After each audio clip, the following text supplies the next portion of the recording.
Hello दोस्तों, नमस्कार। स्वागत है आप सभी का अपने चैनल साहित्य ज्ञान धारा में। आशा करती हूँ आप सभी लोग स्वस्थ होंगे और अपनी पढ़ाई में लगे होंगे। तो कवियों की श्रृंखला में बिना किसी देरी के आज हम सभी लोग पढ़ेंगे हरिवंश राय बच्चन जी के बारे में।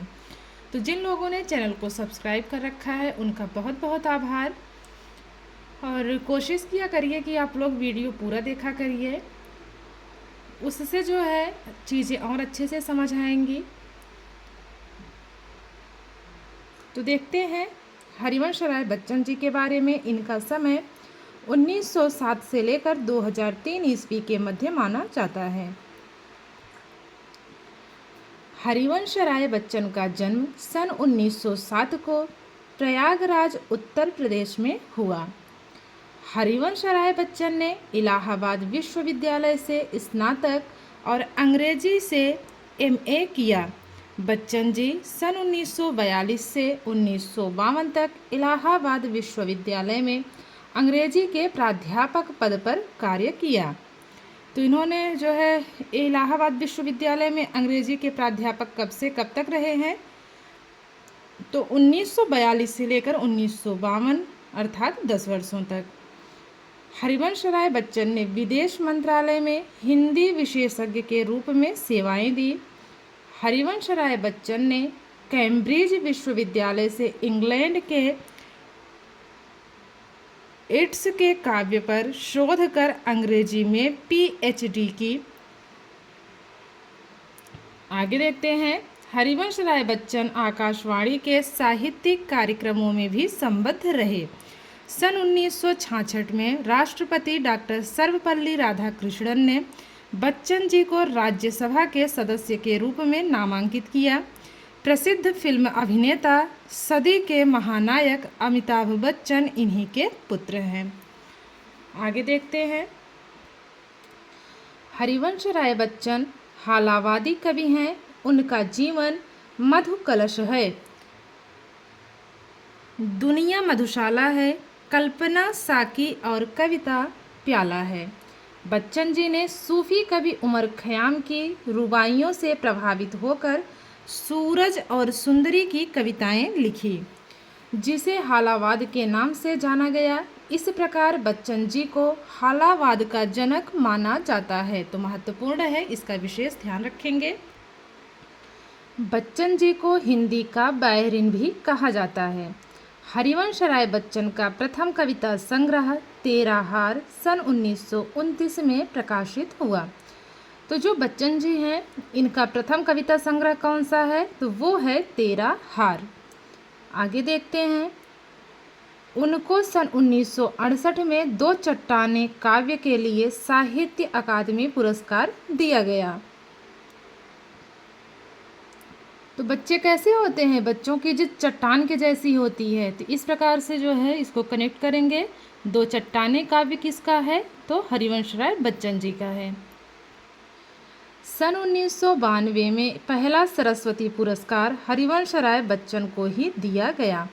तो बहुत ही महत्वपूर्ण है कि पहला सरस्वती पुरस्कार किसे दिया गया, तो हरिवंश राय बच्चन जी को दिया गया। और कब दिया गया, 1992 में। बच्चन जी का संपूर्ण साहित्य बच्चन ग्रंथावली के नाम से 10 भागों में प्रकाशित हुआ। जाल समेटा 1973 ईस्वी बच्चन जी की अंतिम रचना है।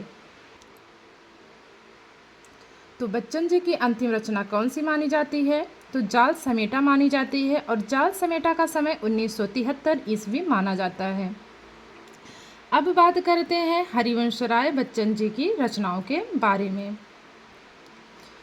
तो सबसे पहले इनकी काव्य रचनाएं हैं मधुशाला 1935 ईस्वी, मधुबाला 1936, मधुकलश 1937, निशा निमंत्रण 1938, एकांत संगीत 1939 ईस्वी, आकुल अंतर 1943, सतरंगिनी 1945 ईस्वी, हलाहल 1946 ईस्वी, बंगाल का अकाल 1946 ईस्वी, खादी के फूल 1948 ईस्वी, सूत की माला 1948 ईस्वी, मिलन यामिनी 1950 ईस्वी, प्रणय पत्रिका 1955 ईस्वी, त्रिभंगिमा 1961, चार खेमे 64 खूंटे 1962 ईस्वी, बुद्ध और नाचघर, आरती और अंगारे, धार के इधर उधर, दो चट्टाने। तो ये सारे के सारे काव्य रचनाएं किसकी हैं? तो हरिवंश राय बच्चन जी की हैं। आगे बात करते हैं इनके निबंध की। निबंध की बात करें तो नए पुराने झरोखे 1962 ईस्वी, टूटी फूटी कड़ियाँ 1973 ईस्वी। तो इसको कैसे कनेक्ट करेंगे कि नए पुराने झरोखे में कैसी कड़ी थी? टूटी फूटी कड़ियाँ थी। नए पुराने झरोखे में टूटी फूटी कड़ियाँ थी। तो ये दोनों ही निबंध किसके हैं? हरिवंश राय बच्चन के हैं। अब बात करते हैं आत्मकथा विधा की। क्या भूलूं क्या याद करूं 1969 ईस्वी, नीड़ का निर्माण फिर, नीड़ का निर्माण फिर 1970 ईस्वी, बसेरे से दूर 1977 ईस्वी, दशम द्वार से सोपान तक 1985 ईस्वी।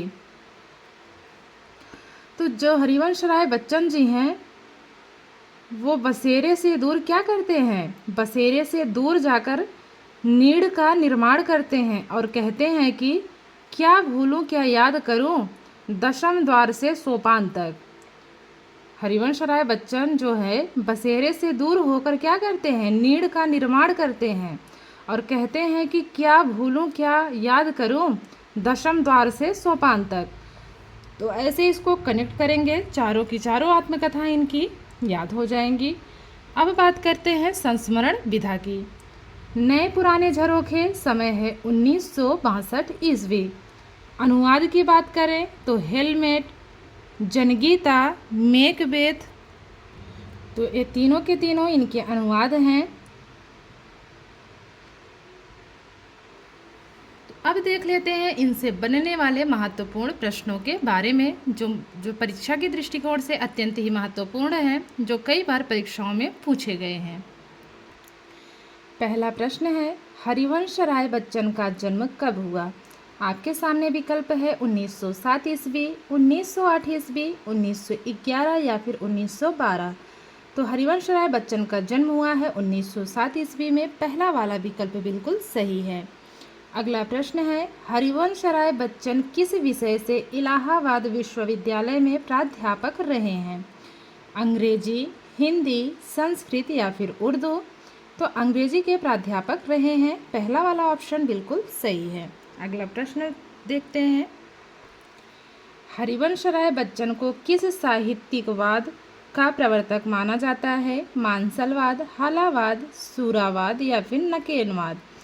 तो इनको जो है हालावाद का प्रवर्तक माना जाता है। दूसरा वाला विकल्प बिल्कुल ही सही है। अगला है प्रश्न, हरिवंश राय बच्चन का प्रथम कविता संग्रह है। आपके सामने ऑप्शंस हैं मधुशाला, मधुबाला, तेरा हार, मधुकलश। तो जो इसमें तीसरा वाला ऑप्शन है ये इनका प्रथम कविता संग्रह माना जाता है, तेरा हार। अगला प्रश्न है, हरिवंश राय बच्चन की रचनाओं का प्रकाशन वर्ष के अनुसार सही क्रम है। तो इसमें सही क्रम पूछा है मधुशाला, मधुबाला, मधुशाला, मधुकलश। तो इसको सही क्रम में बिठाना है। तो जो सही क्रम इसमें दिख रहा है वो सबसे पहले होगा मधुशाला, फिर होगा मधुबाला, उसके बाद क्या होगा? मधुकलश। अब समय इसका जो है देखते हैं, क्योंकि समय के हिसाब से ही सेट करेंगे ना कैसे कौन पहले है कौन बाद में है। तो मधुशाला का समय है 1935, मधुबाला का समय है 1936 और मधुकलश का समय है 1937 ईस्वी।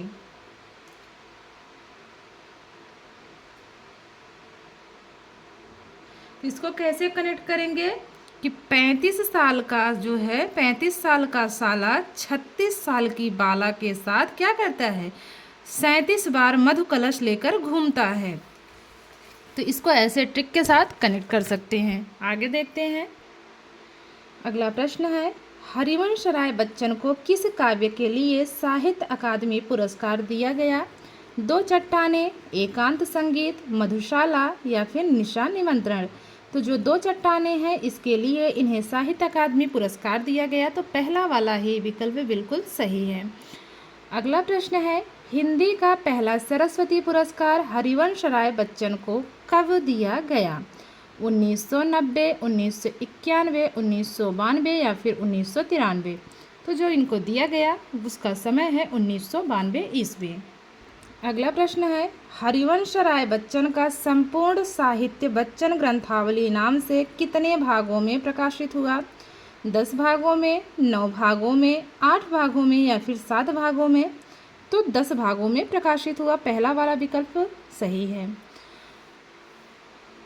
आगे है, हरिवंश राय बच्चन की अंतिम रचना है एकांत संगीत, खादी के फूल, जाल समेटा या फिर 2 चट्टानें?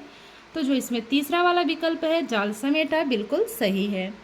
अगला प्रश्न देखते हैं, हरिवंश राय बच्चन की आत्मकथा कितने भागों में लिखी है? 2 भागों में, 3 भागों में, 4 भागों में या फिर 5 भागों में? तो तीसरा विकल्प 4 भागों में सही है। तो हरिवंश राय बच्चन की जो है आत्मकथा 4 भागों में संकलित है। आगे है, हरिवंश राय बच्चन का संस्मरण है क्या भूलूं क्या याद करूं, नीड़ का निर्माण फिर, दशम द्वार से सोपान तक, नए पुराने झरोखे? तो जो इसमें चौथा वाला ऑप्शन है नए पुराने झरोखे, ये बच्चन जी का संस्मरण है। तो अन्य तीनों क्या है?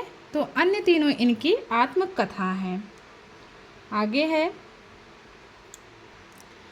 बच्चन जी की आत्मकथा क्या भूलूं क्या याद करूं का प्रकाशन वर्ष है? आपके सामने विकल्प है 1969 ईस्वी, 1970, 1977 या फिर 1985? तो इसमें जो सही जवाब है वो है 1969 ईस्वी। बच्चन जी की आत्मकथा दशम द्वार से सोपान तक का प्रकाशन वर्ष है 1969, 1970, 1977 या फिर 1985? तो जो बच्चन जी की आत्मकथा है दशम द्वार से सोपान तक, इसका प्रकाशन वर्ष है 1985 ईस्वी। तो जो चौथा वाला विकल्प है बिल्कुल सही है। अगला प्रश्न है, कौन सा काव्य बच्चन जी ने सुमित्रानंदन पंत के साथ मिलकर लिखा? एकांत संगीत, खादी के फूल, जाल समेटा या फिर 2 चट्टानें? तो जो ये खादी के फूल है इसको दोनों ने मिलकर लिखा था, किसने किसने?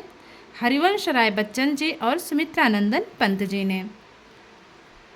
आगे देखते हैं, हरिवंश राय बच्चन को साहित्य अकादमी पुरस्कार कब मिला? 1968, 1970, 1977 या फिर 1985? तो हरिवंश राय बच्चन को साहित्य अकादमी पुरस्कार 1968 ईस्वी में दिया गया। अगला प्रश्न देखते हैं, हरिवंश राय बच्चन का जन्म कहाँ हुआ? विकल्प है दुबे का छपरा बलिया उत्तर प्रदेश, प्रयागराज उत्तर प्रदेश, अलीगढ़ उत्तर प्रदेश, डुमराव मऊ मध्य प्रदेश? तो जो इसमें दूसरा वाला विकल्प है प्रयागराज उत्तर प्रदेश सही है। हरिवंश राय बच्चन इलाहाबाद विश्वविद्यालय में कितने वर्षों तक अंग्रेजी के प्राध्यापक रहे हैं? 10 वर्षों तक, 11 वर्षों तक, 12 वर्षों तक या फिर 13 वर्षों तक? तो ये कुल मिलाकर कितने वर्षों तक रहे हैं? तो 11 वर्षों तक रहे हैं। अगला प्रश्न है, बच्चन जी ने किस विश्वविद्यालय से इट्स के काव्य पर शोध पर अंग्रेजी में पीएचडी की उपाधि प्राप्त की? Harvard, Moscow, Cambridge, Paris? तो जो कैम्ब्रिज है ये वाला विकल्प बिल्कुल सही है। अगला प्रश्न है, हरिवंश राय बच्चन ने किसकी रुबाइयों से प्रभावित होकर सुरा और सुंदरी की रचनाएं की? त्रिलोचन, फिराक गोरखपुरी, भारतेंदु या फिर उमर खयाम? तो जो इसमें चौथा वाला ऑप्शन है उमर खयाम बिल्कुल सही है। बढ़ते हैं अगले प्रश्न की तरफ। हरिवंश राय बच्चन की प्रथम कविता तेरा हार कब प्रकाशित हुआ? 1927, 1928, 1929 या फिर 1930? तो जो बच्चन जी की प्रथम कविता तेरा हार है उसका समय है 1929 ईस्वी। हरिवंश राय बच्चन का अनुवाद ग्रंथ है जनगीता, हेलमेट, मेकबेथ, उपर्युक्त सभी। तो ये तीनों की तीनों ही रचनाएं इनका क्या है, अनुवाद ग्रंथ हैं। तो इसमें चौथा वाला विकल्प सही होगा क्योंकि सभी सही हैं। अगला प्रश्न है, हरिवंश राय बच्चन की आत्मकथा का प्रथम भाग है। क्या भूलूं क्या याद करूं, नीड़ का निर्माण फिर, बसेरे से दूर, दशम द्वार से सोपान तक। तो जो इनकी आत्मकथा का प्रथम भाग है वो है क्या भूलूं क्या याद करूं। हरिवंश राय बच्चन की आत्मकथा का तीसरा भाग है। क्या भूलूं क्या याद करूं, नीड़ का निर्माण फिर, बसेरे से दूर, दशम द्वार से सोपान तक। तो जो इसमें सा वाला है बसेरे से दूर, ये इसका तीसरा भाग है। बसेरे से दूर का प्रकाशन वर्ष है 1969, 1970, 1977 या फिर 1985। तो जो इसमें तीसरा विकल्प है 1977 बिल्कुल सही है। नीड़ का निर्माण फिर का प्रकाशन वर्ष है, विकल्प है 1969, 1970, 1977, 1985। तो नीड़ का निर्माण फिर का प्रकाशन वर्ष 1970 ईस्वी माना जाता है। अगला प्रश्न है, हरिवंश राय बच्चन के काव्यों का प्रकाशन वर्ष के अनुसार सही क्रम किस विकल्प में है। पहला है एकांत संगीत, निशा निमंत्रण, बंगाल का अकाल। तो इसमें जो सही विकल्प है वो है दूसरा वाला। सबसे पहले है निशा निमंत्रण, उसके बाद है एकांत संगीत, उसके बाद है बंगाल का अकाल।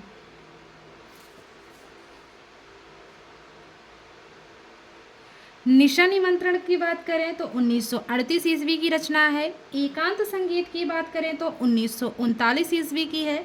और बंगाल का अकाल की बात करें तो 1946 ईस्वी की ये रचना मानी जाती है। आगे देखते हैं, इनमें से कौन सा काव्य हरिवंश राय बच्चन का नहीं है। अब नहीं पूछा है। वट पीपल, हलाहल, प्रणय पत्रिका, त्रिभंगिमा। तो जो वट पीपल है ये हरिवंश राय बच्चन जी का नहीं है। अगला प्रश्न देखते हैं। अगला प्रश्न है, निशा निमंत्रण काव्य का प्रकाशन कब हुआ। 1941, 1942, 1938 या फिर 1939। तो जो तीसरा वाला ऑप्शन है 1938 बिल्कुल सही है। अगला प्रश्न, इनमें से कौन सा काव्य हरिवंश राय बच्चन का नहीं है। आरती और अंगारे, बुद्धू और नाचघर, चार खेमे 64 खूंटे, धूप और धुआं। तो जो धूप और धुआं है ये हरिवंश राय बच्चन का नहीं है। अन्य तीनों रचनाएं हरिवंश राय बच्चन जी की हैं। अगला प्रश्न है, मिलन यामिनी काव्य का प्रकाशन वर्ष है 1950, 1960, 1957 या फिर 1955। तो मिलन यामिनी का समय है 1950 ईस्वी। अगला प्रश्न है, प्रणय पत्रिका काव्य का प्रकाशन वर्ष है 1950, 1960, 1957 या फिर 1955। तो 1950 ईस्वी इसका सही समय माना जाता है। अगला प्रश्न है, नए पुराने झरोखे संस्मरण का प्रकाशन कब हुआ। 1950 में, 1960, 1962 या फिर 1955। तो जो नए पुराने झरोखे हैं इसका समय है 1962 ईस्वी। हरिवंश राय बच्चन की मृत्यु कब हुई। 2002 में, 2003 में, 2004 में या फिर 2005 में। तो हरिवंश राय बच्चन जी की मृत्यु हुई है 2003 ईस्वी में। तो दूसरा वाला विकल्प सही है। तो आशा करती हूँ आज की वीडियो आप लोगों को अच्छी लगेगी। अगर वीडियो अच्छी लगे तो लाइक करें और कमेंट करके ज़रूर बताया करिए आप लोग की वीडियो कैसी लगी। तो कवियों की श्रृंखला में हम लोग रोज़ एक कवि के बारे में पढ़ते हैं, उनकी जितनी भी रचनाएं हैं उनकी समस्त रचनाओं के बारे में, महत्वपूर्ण कथन के बारे में हम लोग देखते हैं। तो मिलते हैं अगली वीडियो में कवियों की श्रृंखला में एक और कवि के साथ। तब तक के लिए सभी को जय श्री राधे कृष्णा, नमस्कार।